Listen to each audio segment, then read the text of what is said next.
Gladly support this bill. I call David Bennett. Chairman.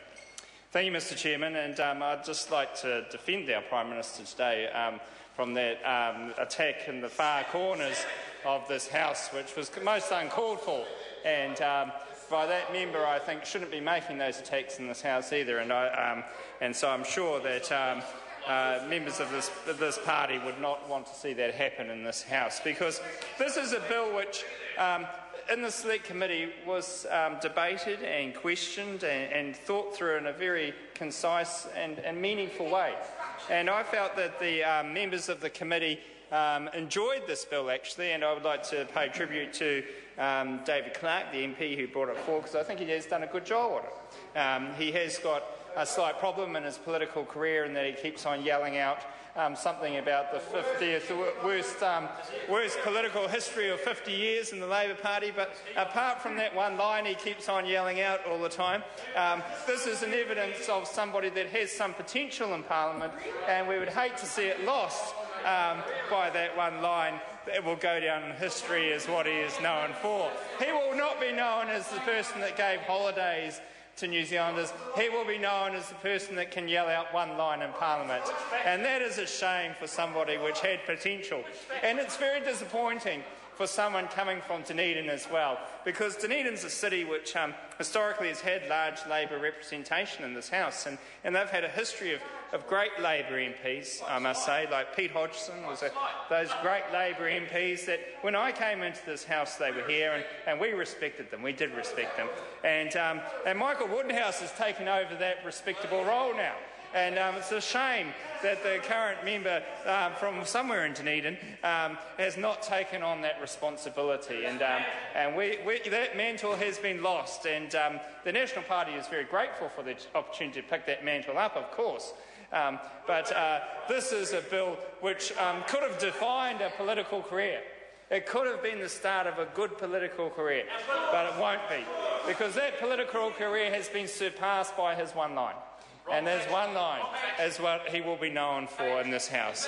And that is a shame for this. Now, the next member over there, Mr Ian Lees-Galloway. Do we need to see and talk about representation in Palmerston North now? That great city that will fall to National at the next election.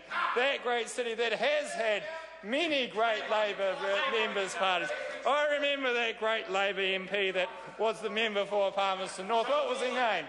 Joe, was that one of them? No, there was somebody else that's now involved with some university there. But now Ian Lees-Galloway has not taken up that mantle either, and that's been disappointing for me. I have been very disappointed to see how the Labour members haven't delivered for provincial New Zealand. And in provincial New Zealand, they need that delivery, and it's not happening under those members.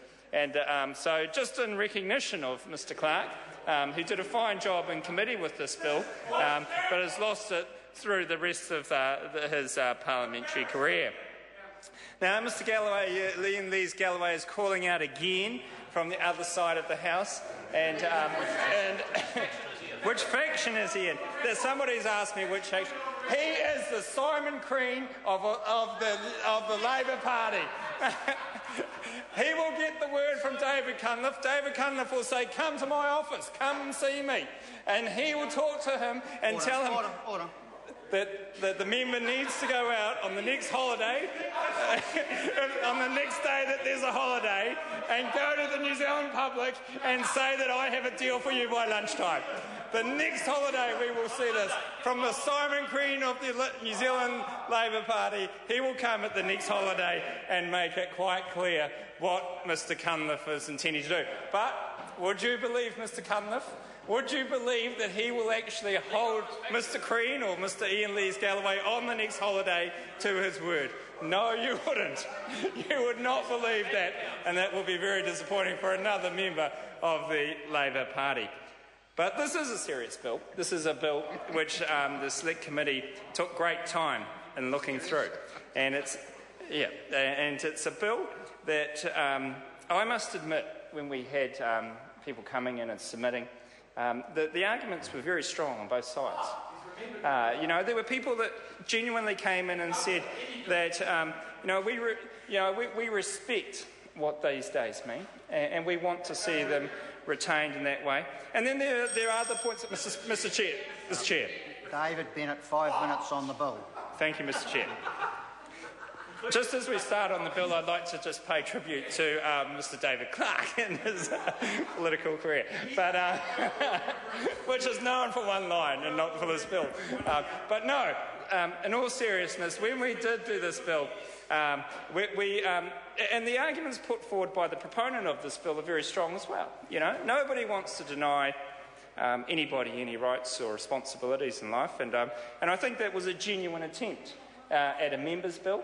And so I pay tribute to those that have supported this bill, and all those people, and this is the Labor Party saying patronising, that is the Labor Party of old. We're looking for the Labor Party of new, with the new Simon Crean from Palmerston North delivering the new cunliffe of the day.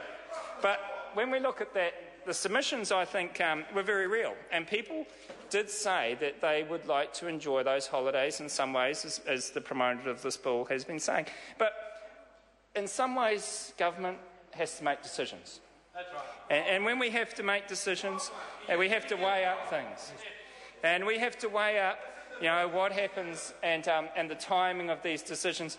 And one of the big issues around this bill, and I think that's something that I would like David Clark to take a call on, is actually to go through the dates for the next time that this bill will apply.